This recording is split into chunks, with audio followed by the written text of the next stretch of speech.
ہم سب اللہ کی محبت کے بہت دعوے کرتے ہیں، لیکن اگر ہم اپنے طرز عمل کا جائزہ لیں، غور کریں، تو عموماً کیا ہوتا ہے؟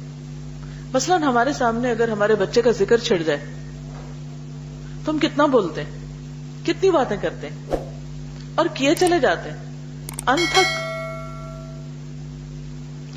بعض اوقات فون پہ بات کر رہے تھے اور ہمیں پتا ہوتا ہے بل آئے گا، لیکن کیا ہوا؟ اپنے محبوب کا تذکرہ چھڑ گیا، بچے کا ذکر ہو گیا، سب کچھ بھول جاتے ہیں، سب بل بھول جاتے ہیں، بات کیے چلے جاتے ہیں، چاہے اس سے کرنی یا اس کے بارے میں کرنی. اسی کو معیار رکھ کے دیکھیے کہ جب کبھی اللہ کا ذکر ہوتا ہے، اللہ کی بات ہوتی، تو واقعی پھر اس وقت بھی ہم اسی طرح بات کرتے ہیں اور بات کیے چلے جاتے ہیں، اور ہمارا دل کسی وقت ٹھنڈا نہیں ہوتا کہ ابھی بات پوری نہیں ہوئی، ابھی تو کچھ اور بھی تھا میرے دل میں اللہ کے بارے میں کہنے کو، یا اس کی نشانیاں، یا اس کی قدرت، یا اس کی عظمت، یا اس کی محبت، یا اس کا رحم و کرم، اور اس نے جو کچھ بنایا ہے. ایک ایک چیز معجزہ. انسانی جسم کے اندر ایک سیل جس نیکڈ آئی سے نظر بھی نہیں آتا، وہ بھی ایک میریکل ہے، وہ بھی انسان نہیں بنا سکتا. چھوٹی سے چھوٹی چیز سے لے کر بڑی سے بڑی چیز، کسی ایک گیلیکسی کے بارے میں دیکھیں، کہ چھوٹی سی چھوٹی چیز کے بارے میں دیکھیں، سمندر کی گہرائیوں میں دیکھیں، آسمانوں کی بلندیوں میں دیکھیں، ہر چیز ایک میریکل ہے اور انسان کو حیران کر دینے والی. لیکن ایسا کیوں ہوتا ہے کہ جب کبھی اللہ کی بات ہوتی ہے تو ہماری زبانیں گنگ ہو جاتی ہیں، کوئی بات ہی نہیں کرنے کو ہوتی، گویا کوئی نہایت بوریت والا موضوع چھڑ گیا. پھر محبت کیسی ہے؟ یہ کس محبت کا نام؟ یہ کون سی محبت ہے؟ اگر محبت ہوتی تو یہ اجنبیت نہ ہوتی کہ اس ٹاپک پہ بات کرنے کو بات ہے ہی کوئی نہیں. اسی طرح اگر ہمارا ذاتی کوئی نقصان ہو، ہمارے کسی مفاد پہ ٹھیس لگ جائے، ہمارے خلاف کوئی بات کر دے، تو ہمارے اندر کیا کیفیت ہوتی، ہمارے اندر کیسے کیسے ابال آتے ہیں، کیسا غصہ ہوتا ہے، کیسی تکلیف ہوتی، اور پھر ہمارا دفاعی نظام کیسے حرکت میں آتا ہے، زبان کیسے چلتی. اور صرف زبان نہیں، آپ نے دیکھا ہوگا ہاتھ اور ہاتھ نہیں، گولیاں بھی چلنے لگتی. لیکن جب اللہ کے خلاف کوئی بات کرتا ہے، دین کے خلاف کوئی بات ہوتی، اللہ کی نافرمانی کے کام ہوتے ہیں، تو اس وقت ہماری تکلیف کا عالم کیا ہوتا ہے. اگر ہمارا بچہ ہماری بات نہ مانے تو ہمیں غصہ آتا ہے نا، بہت غصہ آتا ہے، کتنی بھی ہم اس سے محبت کریں، لیکن ہم سے برداشت نہیں ہوتا کہ وہ ہماری بات نہ مانے. اور اسی وجہ سے آپ نے دیکھا ہوگا کہ اکثر بچوں اور پیرنٹس کے بیچ میں ٹسل چلتی رہتی، بچے پیرنٹس سے اور پیرنٹس بچوں سے نالاں رہتے ہیں. بات کیا ہے؟ بات نہیں مانتے ہماری. لیکن جب کوئی اللہ کی بات نہ مان رہا ہو، اپنے ہی بچے کو لے لے، اگر وہ نماز نہ پڑھ رہا ہو، کیا اس وقت بھی ہمیں ایسی تکلیف ہوتی جیسے اپنی نافرمانی پہ ہوتی؟ اس نے ہماری کوئی بات نہیں مانی، ہمارے اندر ایک غصہ ہے. اس نے اللہ کی کوئی بات نہیں مانی، ہمارے کان پہ جو بھی نہیں رنگتی، ہمیں کچھ نہیں ہوتا، ہم کہتے ہیں اچھا کوئی بات نہیں، ابھی نہ سمجھ ہے، کیا فرق پڑتا، پڑھ لیں گے کبھی. یہ ہمارے دوہرے معیار کیوں ہیں؟ ہم کہتے کچھ ہیں اور ہم کرتے کچھ ہیں. تو بات یہ ہے کہ جب انسان کو کسی چیز سے محبت ہوتی، اور جب انسان واقعی محبت میں کام کرتا ہے اور کسی کی خاطر کام کرتا ہے، تو پھر وہ یہ نہیں دیکھتا کہ کتنے گھنٹے ہو گئے اور اس کو کیا مل رہا ہے، کیونکہ اس کا ریوارڈ کیا ہے، اس کی سیٹسفیکشن. اور وہ سیٹسفیکشن کس سے آتی، کب آتی، دل میں حقیقی اطمینان کب ہوتا ہے، سکون کب ہوتا ہے، خوشی کب ہوتی، ٹھنڈک کب ہوتی؟ جب انسان یہ سمجھتا ہے کہ جس کے لیے اس نے کام کیا تھا اس نے دیکھ لیا اور وہ راضی ہو گیا.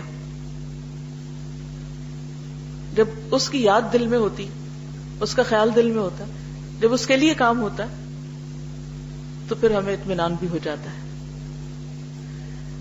اسی لیے آپ دیکھیں کہ جو لوگ اللہ کے لیے کام کرتے ہیں وہ اس بات پہ بے چین نہیں ہوتے، پریشان نہیں ہوتے کہ کسی نے اسے اکنالج نہیں کیا، کسی انسان نے اس کی تعریف نہیں کی. وہ پھر اس کے لیے کمپلینٹس نہیں کرتے. ان کو یہ پتا ہوتا ہے کہ میں نے جس کے لیے کیا وہ تو دیکھ رہا ہے، اور وہ ہر جگہ دیکھتا ہے اور ہر وقت دیکھتا ہے. اور یہ اللہ تعالیٰ نے ہمیں کتنا بڑا معیار دے دیا کہ میرے لیے کرو، جو کچھ کرو میرے لیے کرو، میں تمہیں اس کی جزا دوں گا. جیسے قرآن پاک میں آتا ہے نا وَأَلَّيْسَ لِلْإِنسَانِ إِلَّا مَا سَعَى وَأَنَّ سَعْيَهُ سَوْفَ يُرَى ثُمَّ يُجْزَاهُ الْجَزَاءَ الْأَوْفَى. اور وہ انتہائی قدردان ہے. اس لیے ہم سب جس شعبے میں ہوں، جہاں بھی کام کر رہے ہو، جو بھی کام کر رہے ہیں، اس میں اپنی نیت کو خالص کر لیں. بحیثیت مسلمان میں جو بھی کر رہی ہوں، میں یہ یقین رکھتی ہوں، ایمان رکھتی ہوں کہ میرا یہ کام اللہ کی رضا کے لیے ہے اور مجھے اسی سے بدلہ چاہیے. تو آپ دیکھیں گے کہ آپ کبھی مایوس نہیں ہوگے زندگی میں. آپ کو کبھی انسانوں کی ناقدری کا شکوہ نہیں ہوگا کہ انسانوں نے قدر نہیں کی. اور پھر آپ اس کام کو کام سمجھ کے کریں گے، جاب سمجھ کے نہیں، کیونکہ کام اور جاب دونوں میں فرق ہوتا ہے. جاب کے تو کچھ آورز ہوتے ہیں، مخصوص آورز، وہ گھنٹے پورے کرنے ہوتے ہیں. اس کے چند ایک قانونی تقاضے ہوتے ہیں، وہ پورے کرنے ہوتے ہیں. اس کے حاضری لگوانی ہوتی، لگا بندھا ایک روبوٹ کی طرح کام کرنا ہوتا ہے. لیکن جو کام ہوتا ہے جس کو انسان اپنا کام سمجھ کے کرتا ہے، جیسے آپ گھر میں کوئی کام کرتے ہیں اپنا، تو اس میں ہمارا پورا ایٹیٹیوڈ تبدیل ہو جاتا ہے. اس میں ہم گھنٹے نہیں گنتے کہ ہم نے کتنے گھنٹے گھر میں کام کیا. ہم یہ نہیں دیکھتے کہ اچھا یہ ہو گیا، یہ ہو گیا. ہم یہ دیکھتے ہیں کہ کوئی کام ہوا تو کیسے ہوا، اور پھر یہ کہ جس وقت بھی وہ سامنے آیا ہم اسی وقت کرنے کو تیار ہو جاتے. مثلا اگر رات کو سوتے وقت بارش شروع ہو گئی اور بارش کی وجہ سے آپ کا چھت ٹپکنے لگا، تو آپ یہ تھوڑی کہیں گے کہ اس وقت تو میرے سونے کا ٹائم ہے، یہ میرے ڈیوٹی آورز نہیں ہے، کام کا وقت نہیں ہے، جب میں صبح اٹھوں گا تو پھر چھت دیکھ لوں گا. نہیں، آپ آڈ آورز میں بھی اٹھتے ہیں اور دیکھتے ہیں کہ کہاں سے پانی آ رہا ہے اور یہ خطرناک ہے، اور پھر اس کی اصلاح بھی کرتے ہیں. تو بالکل اسی طرح جب ایک انسان اپنے کام کو کام سمجھتا ہے کہ اللہ نے مجھے علم دیا ہے، مجھے صلاحیت دی ہے، اور اگر دن میں یا رات میں کسی وقت بھی کوئی درد میں ہے، تکلیف میں ہے، ضرورت مند ہے، محتاج ہے میرا، تو مجھے اس کی تکلیف کو دور کرنے کے لیے آگے بڑھنا چاہیے. مجھے اپنے اس علم سے دوسروں کو فائدہ پہنچانا چاہیے. اور صرف اس وقت نہیں جب اس کے عوض میں کچھ دنیا کا تھوڑا سا سرمایہ ملے، اس وقت بھی جب کچھ مل رہا ہو، کیونکہ وہ انسان کی ایک ضرورت ہے، اور اس وقت بھی جب اسے کسی سے کچھ نہ بھی مل رہا. بعض اوقات ایسے مریض سامنے آ جاتے ہیں جو انتہائی شدید تکلیف میں ہوتے ہیں لیکن اپنا علاج کرانے کے قابل نہیں ہوتے. ان کے پاس وہ سرمایہ نہیں کہ جو وہ اپنے تکلیف دور کرنے کے لیے خرچ کر سکے. یہ وقت ایک امتحان کا وقت ہوتا ہے کہ اب کریں تو کریں کیا اپنے اس علم سے کسی کو فائدہ پہنچائیں یا ہاتھ کھینچ لیں. جو شخص اللہ کے لیے کرتا ہوگا، اللہ سے جزا پانے کے لیے، تو وہ اپنی حد الوسع، حد الامکان، جو بھی اس کے اندر قدرت طاقت ہے، اس کے مطابق وہ ضرور آگے بڑھے گا. پھر اسی طرح صرف مریض دیکھنے کی حد تک نہیں ہے بات. مریض کو جو دوا ریکمینڈ کی جا رہی، کیا وہ اس لیے ریکمینڈ کی جا رہی ہے کہ اس کے ریکمینڈ کرنے پر مجھے کوئی مادی فائدہ پہنچ رہا ہے؟ بعض اوقات ایسا بھی ہوتا ہے نا کہ کچھ کمپنیاں ہمیں مختلف طرح کے بینیفٹس دیتی اگر ان کی دوائیں آگے دی جائیں، حالانکہ ہمارا ضمیر ہمیں منع کرتا ہے، ملامت کرتا ہے کہ نہیں، یہ چیز مریض کی جیب پر بوجھ ہے، یا یہ کہ یہ دوا درست نہیں، اس کے سائیڈ ایفیکٹس ہیں، یا اس کو کھا کر مریض کو نقصان ہوگا فائدے کی بجائے. لیکن ہم کیوں اسے ریکمینڈ کر رہے ہیں اپنے ضمیر کو سلا کر؟ صرف اس لیے کہ ہمیں اس پر ہماری دنیا میں کچھ فائدہ ہو جائے گا. کیا ایسا عمل عبادت ہو سکتا ہے؟ ہرگز بھی نہیں، کیونکہ عبادت کے لیے تو شرط ہے کہ نیت درست ہو، اور ہماری یہاں نیت ہی تو خراب ہو گئی. اور وہ خرابی کیا ہے؟ نیت یہ ہے کہ ہمیں جو کچھ ہم اس وقت کر رہے ہیں اس سے کچھ دنیا کا فائدہ ہو جائے. نیت یہ نہیں کہ جس انسان کے لیے کر رہے ہیں اس کو کچھ فائدہ ہو. نیت یہ نہیں کہ ہمیں اللہ کے یہاں اس کی کوئی جزا ملے. تو جب انسان اس طریقے پر کام کرتا ہے تو بظاہر اس کا کام ٹھیک بھی ہو، وہ کسی قانون کی زد میں نہ آئے، کوئی اس کو پکڑنے والا نہ ہو، کوئی اس کو سزا دینے والا نہ ہو، کوئی اس کو پوچھنے والا بھی نہ ہو، وہ خود مختار ہو، پوری اتھارٹی رکھتا ہو، کہیں پر بھی کوئی اس کے اس عمل کو جرم نہ کہہ سکتا ہو، اس کو کوئی ٹریس نہ کر سکتا ہو، پھر بھی وہ نہیں کرے گا. کیوں؟ اس لیے کہ اس کا ضمیر اسے اس بات کی اجازت نہیں دیتا، اور اسے اس بات کا یقین ہے کہ اس کا رب اس کو دیکھتا ہے.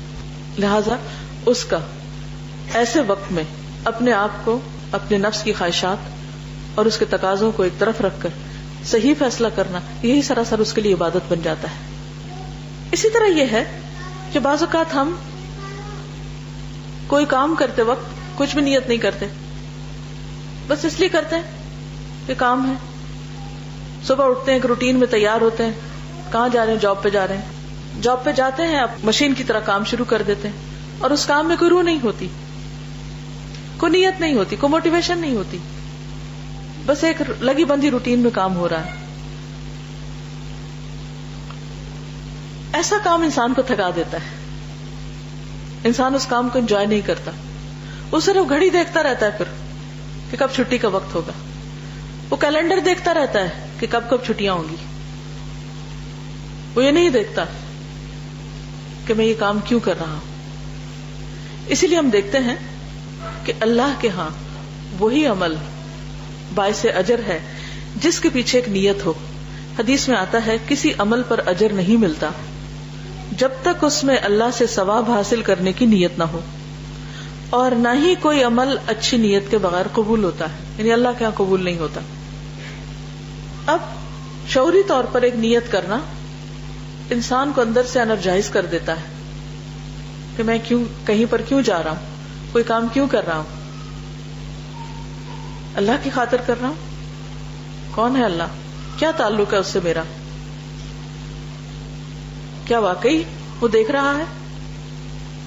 وہ جزا دے گا؟ لیکن ابھی تک تو مجھے کوئی جزا نہیں ملی، میں تو کب سے کام کر رہا ہوں لیکن میرے تو کام کی کوئی قدردانی نہیں ہوئی. نہیں، اس کا یہ یقین کہ وہ مالک یوم الدین ہے، اس سورۃ فاتحہ میں نے شروع میں پڑھی کہ وہ بدلے کے دن کا مالک ہے، جس دن سب کو بدلہ ملے گا، وہ اس پر یقین رکھتے ہوئے اپنے آپ کو اسٹیڈ فاسٹ رکھتا ہے، ثابت قدم رکھتا ہے، جمائے رکھتا ہے. انسان ہونے کے ناطے انسان کے مزاج کے اندر اوپر نیچے تبدیلی کچھ نہ کچھ آتی رہتی، لیکن ایسا انسان کبھی اپنے پیشے سے تھکتا نہیں، کبھی اپنے کام سے اکتاتا نہیں، وہ سیلف موٹیویٹڈ ہوتا ہے، کیونکہ جس کے لیے وہ کام کر رہا ہے اس کی محبت ہے اس کے دل میں. اور آپ دیکھیے کہ اس محبت کے باہر ایمان مکمل نہیں. اگر یہ محبت نہیں تو اس محبت کو بڑھانے کی ضرورت ہے، کیونکہ یہ محبت ایک ایسی چیز ہے جو ہر اچھے کام کے لیے ایک محرک بن جاتی. اور جب بھی انسان بیمار ہوتے ہوئے بھی، تھکے ہوئے بھی، دل نہ چاہتے ہوئے بھی انسان پھر اس کام کو خوشی سے کرتا ہے اور کر کے کسی پر احسان بھی نہیں جتاتا. ایک اور حدیث میں آتا ہے رسول اللہ صلی اللہ علیہ وسلم سے ایک شخص نے سوال کیا کہ اگر کوئی آدمی مال کے لالچ میں اور نام کے لیے جہاد کرے، شہرت کے لیے، تو آپ نے فرمایا اس کو کسی قسم کا کوئی ثواب نہیں ملے گا. آدمی نے دریافت کیا، ایک اور پھر اس آدمی نے یہ سوال کیا، آپ نے اس کو پھر یہ جواب دیا کہ ایسے شخص کے لیے کوئی اجر نہیں. پھر آپ نے فرمایا اللہ تعالیٰ وہی عمل قبول کرتا ہے جو خالص اسی کے لیے ہو اور اس کے کرنے سے صرف اللہ کی رضا مقصود ہو. خصوصاً جو عبادات ہیں، خصوصاً وہ احکامات جن کے اوپر اللہ نے عمل کرنے کے لیے ہمیں کہا ہے، یعنی جو ہمارے ریچولز ہیں. خصوصی طور پر اگر کوئی شخص روزہ اس لیے رکھتا ہے کہ ڈائٹنگ کر سکے، یا نماز میں اسٹریچنگ اس لیے کر رہا ہے خوب اچھی طرح رکوع سجدہ کہ اس سے اس کا جو جسم ہے وہ زیادہ فلیکسیبل ہو جائے، یا اسی طرح صدقہ خیرات صرف اس لیے دیتا ہے کہ وہ اس کی ناموری ہو جائے، کوئی شہرت مل جائے اس کو، زکوٰۃ وہ ایسی جگہ دیتا ہے جہاں پر وہ یہ مشہور ہو کہ بہت سخی ہے، تو ایسے بنیادی فرائض کے ادا کرنے پر بھی اس کو کوئی اجر نہیں ملے گا. یہ سارے اعمال کس لیے؟ اللہ کی عبادت کے اعمال ہیں، اللہ ہی کی خاطر ہونے چاہیے. ان کا بدلہ دنیا میں نہیں چاہنا چاہیے، لوگوں سے نہیں لینا چاہیے. اور لوگ دے بھی کیا سکتے ہیں؟ لوگوں کے پاس کیا ہے؟ کتنا دیں گے اور کتنا ہم سنبھالیں گے؟ انسان کی ضروریات کیا ہیں؟ 2 وقت کا کھانا، سر چھپانے کے لیے جگہ، بدن ڈھانپنے کے لیے کپڑا، اور کچھ بچوں کے لیے اور ضرورت کا. اور باقی انسان کے لیے جتنا زیادہ ہوتا جاتا ہے اتنا زیادہ وہ وبال جان ہوتا جاتا ہے، اور جب انسان دنیا سے جاتا ہے تو خالی ہاتھ جاتا ہے. اس لیے اللہ تعالیٰ نے انسان کو ایک زبردست موٹیویشن دی کہ تم دنیا کے لیے نہیں کرو کیونکہ یہ فنا ہونے والی، ختم ہونے والی، وہاں کے لیے کرو جو ہمیشہ رہنے والا ہے. تو اس سے دوہرا فائدہ ہوتا ہے. ایک تو یہ کہ انسان کو ایک ایسا ٹارگٹ دیا گیا، ایک ایسا گول دے دیا گیا ہے کہ جو کچھ کرو وہاں کے لیے اس سنبھالتے جاؤ، وہاں پر رکھتے جاؤ. وہاں جب وہاں شروع کرو گے استعمال کرنا تو زندگی کبھی ختم ہونے کی نہیں، اجر بھی کہیں ختم نہیں ہوگا. اسی لیے قرآن مجید میں آتا ہے لہم اجر غیر ممنون، ان کے لیے وہ اجر ہے جس کا سلسلہ کہیں ختم ہونے والا نہیں، وہ جزا ہے کہ جس کی کوئی انتہا ہی نہیں، اور مکمل جزا. ثم یجزاہ الجزاء الاوفی، پوری جزا، پورا بدلہ. ایک ذرہ برابر بھی اگر کوئی نیکی کرے گا تو اس کا بھی بدلہ اس کو ملے گا.